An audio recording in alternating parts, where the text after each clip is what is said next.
DElEd online classes में आप सभी लोगों का स्वागत है। मैं जितेंद्र कुमार सोनकर, डायट प्रवक्ता सांख्यिकी, डायट मैनपुरी से। आज हम लोग जो जानेंगे सांख्यिकी की परिभाषा, सांख्यिकी की उत्पत्ति और विकास एवं परिभाषा के विषय में हम लोग जानेंगे, उसका क्षेत्र और विकास भी जानेंगे। तो सांख्यिकी अनातोल फ्रांस के अनुसार ये कहते थे कि सांख्यिकी आज के समाज की महानतम उपलब्धि है।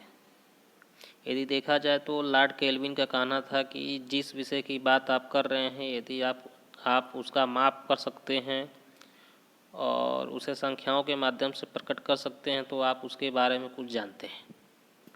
लेकिन जब आप उस विषय का माप ही नहीं कर सकते और उसे संख्याओं में प्रकट नहीं कर सकते तो समझ लीजिए कि आपका ज्ञान बहुत ही अल्प है और वह भी असंतोषजनक प्रकृति का है। निसंदेह आज जीवन के प्रत्येक क्षेत्र में तथा ज्ञान की प्रत्येक शाखा में तथ्यों का संख्यात्मक माप एवं उनकी गणना अपना एक विशेष महत्व रखता है। आज संसार के सभी विकासशील राष्ट्रों द्वारा आर्थिक एवं सामाजिक क्षेत्र से संबंधित विषयों के बारे में संख्याओं के माध्यम से सूचनाएं एकत्रित की जाती हैं ताकि उनके आधार पर भावी विकास नीति का निर्धारण किया जा सके। मायर और बाल्डिन भी ने ये भी कहे थे, इनके अनुसार था कि जो राष्ट्र अपनी वर्तमान स्थिति एवं विकास युक्त गतिविधियों के बारे में कुछ नहीं जानते, वे प्रायः विश्व मानचित्रों में पिछड़े हुए राष्ट्र कहकर संबोधित किए जाते हैं। अनातोल फ्रांस का भी कहना था कि यदि वे देश गणना नहीं करते हैं या गणना नहीं कराते तो विश्व में उनकी गणना नहीं होती। हम लोग पहले जाने कि सांख्यिकी का उद्गम विकास, इवोल्यूशन एंड डेवलपमेंट कैसे हुआ। इसका अंग्रेजी भाषा का शब्द जो स्टैटिस्टिक्स, जर्मन भाषा के शब्द स्टैटिस्टिक और लैटिन भाषा के शब्द स्टैटस से लिया गया है, जिनका अर्थ होता है राज्य अथवा सरकार से। विलियम शेक्सपियर और जॉन मिल्टन तथा विलियम वर्ड्सवर्थ ने आदि ने भी स्टैटिस्ट शब्द का प्रयोग एक ऐसे व्यक्ति के लिए किया था जो राज्य से संबंधित लेखा जोखा के कार्य में निपुण हो। वैसे देखा जाए तो स्टैटिस्टिक्स शब्द का सर्वप्रथम प्रयोग करने का श्रेय जर्मनी के प्रसिद्ध गणितज्ञ गॉटफ्राइड एकेनवाल को जाता है। इनको फादर ऑफ स्टैटिस्टिक्स भी कहते हैं, जिन्हें सांख्यिकी का जन्मदाता भी कहा जाता है। इस आधार पर यदि हम ये कहें कि कहा जा सकता है कि सांख्यिकी की उत्पत्ति सही अर्थों में राजाओं के विज्ञान के रूप में हुई है, मैंने साइंस ऑफ किंग के रूप में हुई है। प्राचीन इतिहास का अध्ययन करने पर पता चलता है कि ये शासक अपने राज्य से संबंधित विभिन्न विषयों के सामयिक सर्वेक्षण कराते रहते थे ताकि उन्हें वास्तविक स्थिति का पता चलता रहे। हाँ, ये भी होता है जैसे इन सम्राटों द्वारा मुख्य रूप से जनशक्ति, धन शक्ति तथा सैन्य शक्ति जैसी सूचनाएं एकत्र भी की जाती थी। यदि हम देखें तो उदाहरण के तौर पर 3050 ईसा पूर्व में विश्वविख्यात पिरामिडों के निर्माण हेतु मिस्र के सम्राट द्वारा डेटा का संकलन कराया गया था। इसी प्रकार 1400 ईसा पूर्व सम्राट रेमेसियस द्वितीय ने भूमि संबंधी और मूसा सम्राट ने जातियों की गणना कराई थी। भारत में कौटिल्य के अर्थशास्त्र, तुर्की बाबरी और आईने अकबरी जैसे ग्रंथ सम्यक संग्रहण की कला का भी जीता जागता उदाहरण पेश करता है। इसमें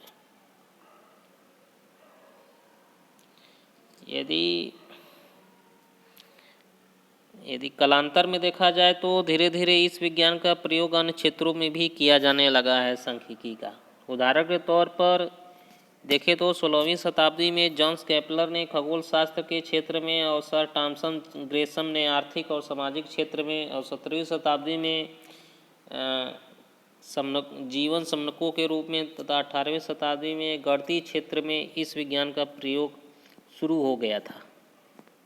इसी शताब्दी के दौरान pascal, format, Bernoulli, Laplace, Gauss जैसे विद्वानों ने प्रोबेबिलिटी, संभावना सिद्धांत, नियमितता सिद्धांत, प्रसामान्य सिद्धांत, नॉर्मल लॉ ऑफ एरर का प्रतिपादन भी किया था इसी में।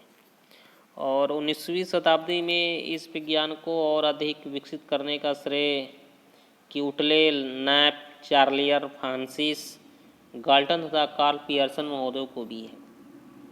वर्तमान शताब्दी तो स्वयं में एक सांख्यिकी युग है, जिसमें मानव जाति से संबंधित सभी विज्ञानों में इसका पूर्ण रूप से प्रयोग किया जाने लगा है। 3 टिपेट ने ठीक ही कहा था कि सांख्यिकी प्रत्येक व्यक्ति को प्रभावित करती है और मानव जीवन को अनेक बिंदुओं पर स्पर्श भी करती है। हाँ, यदि देखा जाए तो आज यह विज्ञान केवल शासकों सम्राटों की ही बपौती नहीं है, बल्कि आर्थिक, सामाजिक तथा भौतिक सभी शास्त्रों की आधारशिला है।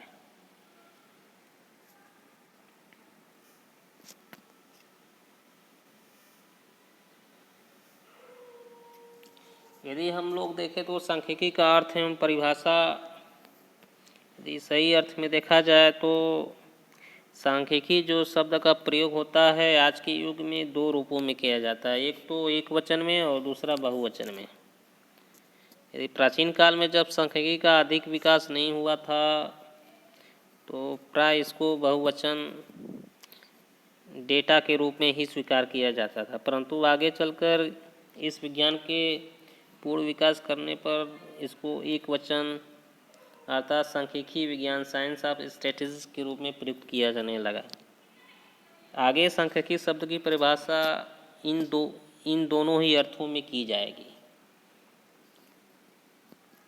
सांख्यिकी का अर्थ एवं परिभाषा यदि सही अर्थों में देखा जाए तो सांख्यिकी गणित की वह शाखा है जिसमें आंकड़ों का संग्रहण, प्रदर्शन, वर्गीकरण, उसके गुणों का आकलन का अध्ययन किया जाता है। सांख्यिकी एक गणितीय विज्ञान है जिसमें किसी वस्तु, अवयव, तंत्र, समुदाय से संबंधित आंकड़ों का संग्रह, विश्लेषण, व्याख्या या स्पष्टीकरण और प्रस्तुति की जाती है। यह विभिन्न क्षेत्रों में भी लागू है, जैसे एकेडमिक डिसिप्लिन, इससे प्राकृतिक विज्ञान, सामाजिक विज्ञान, मानवीय, सरकार और व्यापार आदि हैं।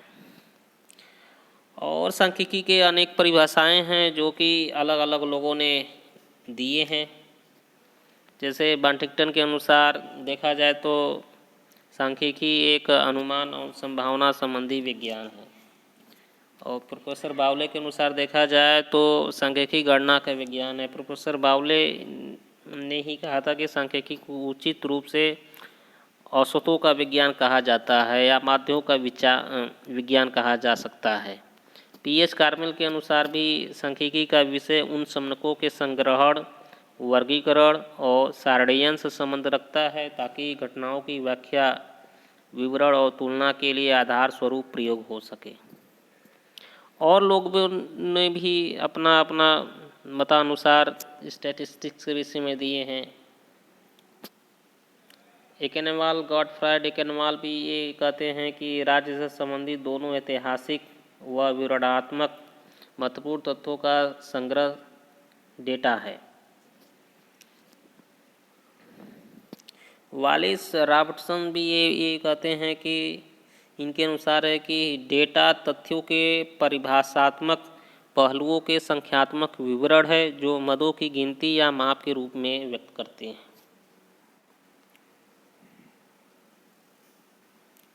सांख्यिकी की उपयुक्त परिभाषा क्या हो, इस पर थोड़ा सा देख लिया जाए। सांख्यिकी की उपयुक्त परिभाषा क्या होनी चाहिए। सांख्यिकी एक विज्ञान एवं कला है जिसमें किसी भी अनुसंधान क्षेत्र, सामाजिक व प्राकृतिक से संबंधित तथा विविध कारणों द्वारा प्रभावित सामूहिक संख्यात्मक तथ्यों का संकलन, वर्गीकरण, सारणियन, प्रस्तुतिकरण, विश्लेषण, निर्वचन तथा पूर्वानुमान की रीतियों का विधिवत अध्ययन किया जाता है। मतलब कि इसमें सांख्यिकी में यदि सही अर्थ में देखा जाए तो इसमें संख्यात्मक तत्वों का कलेक्शन किया जाता है, क्लासिफिकेशन किया जाता है, टेबुलेशन किया जाता है, प्रेजेंटेशन किया जाता है, एनालिसिस किया जाता है, इंटरप्रिटेशन किया जाता है, प्रेडिक्शन किया जाता है। इन सभी विधियों रीतियों का प्रयोग करके अध्ययन इसमें किया जाता है। अब इसके आगे हम लोग आते हैं सांख्यिकी का क्षेत्र तथा विभाग। यदि इसके विषय में देखा जाए तो सांख्यिकी आज के युग में एक अत्यंत विस्तृत क्लेवर के साथ जीवन के सभी पहलुओं से संबद्ध एक व्यवहारिक विज्ञान है। स्टैटिस्टिकल मेथड व्यवहारिक विज्ञान है। जहाँ तक सांख्यिकी के क्षेत्र अथवा विषय सामग्री का सवाल है तो मोटे तौर पर इसको निम्न दो भागों में बांटा जा सकता है। पहला कि स्टैटिस्टिकल मेथड और दूसरा अप्लाइड स्टैटिस्टिक्स। सांख्यिकी रीतियाँ क्या होती हैं, स्टैटिस्टिकल मेथड, इसके विषय में जान लेते हैं। सांख्यिकी रीतियों से अभिप्राय उन प्रक्रियाओं से है जिनकी सहायता से डेटा का संग्रहण माने डेटा का collection, classification, presentation, analysis and interpretation किया जाता है। सॉर्सरी, जॉनसन तथा जैक्सन के मतानुसार सांख्यिकी रीतियाँ उनको कहते हैं जिनका संख्यात्मक तत्वों का संग्रहण, वर्गीकरण, विश्लेषण व निर्वचन करने में प्रयोग किया जाता है। इनके अनुसार देखा जाए तो सांख्यिकी रीतियाँ उनको कहते हैं जिनका संख्यात्मक तथ्यों का कलेक्शन, क्लासिफिकेशन, एनालिसिस, इंटरप्रिटेशन करने में प्रयोग किया जाता है। सांख्यिकी रीतियों की तुलना किसी वस्तु के उत्पादन में प्रयुक्त किया जाता है। उत्पादन में प्रयुक्त किए जाने वाली विभिन्न रीतियों से की जाती है। यद्यपि सांख्यिकी रीतियाँ अनेक प्रकार की होती हैं, लेकिन सुविधा की दृष्टि से उन्हें निम्न 4 वर्गों में बांटा गया है। पहला, कलेक्शन। कलेक्शन क्या होता है स्टैटिस्टिकल मेथड में। दूसरा है प्रदर्शन और प्रस्तुतिकरण। तीसरा है एनालिसिस, विश्लेषण। चौथा है इंटरप्रिटेशन और निर्वचन। तो कलेक्शन कैसे हम लोग करते हैं सांख्यिकी रीतियों में। पहले तो डेटा का संकलन, कलेक्शन सांख्यिकी अनुसंधान की पहली अवस्था होती है। दूसरे शब्दों में सर्वप्रथम एक निश्चित योजना अनुसार और उपयुक्त रीति द्वारा डेटा का संकलन किया जाता है। डेटा का संकलन पूरी सावधानी के साथ करना चाहिए। इसके लिए ज़रूरी है कि एकत्र किए गए आंकड़ों का संपादन, एडिटिंग किया जाए ताकि उनमें कोई अशुद्धि न रहने पाए। प्रदर्शन या प्रस्तुतिकरण देखा जाए, प्रेजेंटेशन, तो जो संकलित जो डेटा होते हैं उसको सरल और बोधगम्य तथा तुलनीय बनाने के लिए उनका वर्गीकरण तथा सारणीकरण किया जाता है। वर्गीकरण के अंतर्गत डेटा को एक रूपता, सजातीयता के आधार पर अलग अलग वर्गों में बांटा जाता है और टेबुलेशन के अंतर्गत उन्हें खानों व पंक्तियों में रखा जाता है। डेटा को डायग्राम्स, ग्राफ्स द्वारा भी आकर्षक ढंग से प्रदर्शन किया जा सकता है। एनालिसिस, इसमें क्या होता है कि डेटा के विश्लेषण के दौरान अपनाई जाने वाली जो रीतियाँ होती हैं कुछ इस प्रकार होती हैं। जैसे केंद्रीय प्रवृत्ति की माप होती है, मेजर ऑफ सेंट्रल टेंडेंसी, अपकिरण, डिस्पर्सन, स्क्यूनेस, कोरिलेशन, सूचकांक रचना, कॉल टाइम सीरीज का एनालिसिस, इंटरपोलेशन, एक्सट्रापोलेशन इत्यादि का एनालिसिस करते हैं इन विधियों के द्वारा। इंटरप्रिटेशन क्या होता है, इस अवस्था में प्रयुक्त होने वाली रीतियों का मुख्य काम निष्कर्ष निकालना व उनकी सांख्यिकी तरीकों से जांच करना है। और चेक कर लेते हैं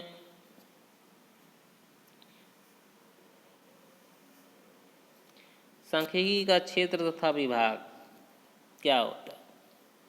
व्यवहारिक सांख्यिकी इसमें है अप्लाइड स्टैटिस्टिक्स। व्यवहारिक सांख्यिकी से अभिप्राय है कि किसी क्षेत्र विशेष, किसी तथ्य विशेष अथवा किसी विषय विशेष पर सांख्यिकी रीतियों का प्रयोग करना है।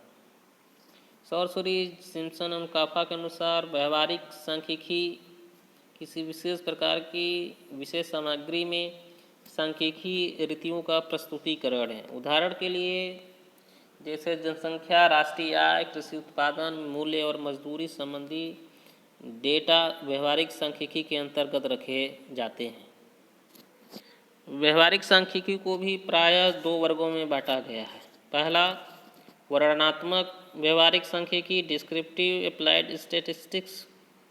दूसरा वैज्ञानिक व्यवहारिक सांख्यिकी, साइंटिफिक अप्लाइड स्टैटिस्टिक्स। अब देख लेते हैं कि वर्णनात्मक व्यवहारिक सांख्यिकी क्या होता है।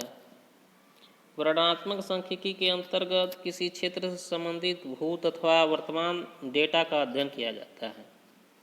और वैज्ञानिक व्यवहारिक सांख्यिकी के अंतर्गत कुछ विशेष विषयों से संबंधित नियमों की पुष्टि हेतु डेटा का कलेक्शन किया जाता है। इसके अलावा व्यावसायिक समस्याओं के अध्ययन हेतु सांख्यिकी रीतियों का प्रयोग करके व्यावसायिक सांख्यिकी की भी नींव डाली जाती है, जिसका आज के युग में अपना एक विशेष महत्व है। आज हम लोगों ने जाना कि सांख्यिकी का क्षेत्र तथा विभाग और उसके विषय में परिभाषा, उसकी उत्पत्ति के विषय में हम लोग ने जाना। इसी के साथ ये सेशन आज का समाप्त होता है। सभी लोगों को मेरा नमस्कार, धन्यवाद।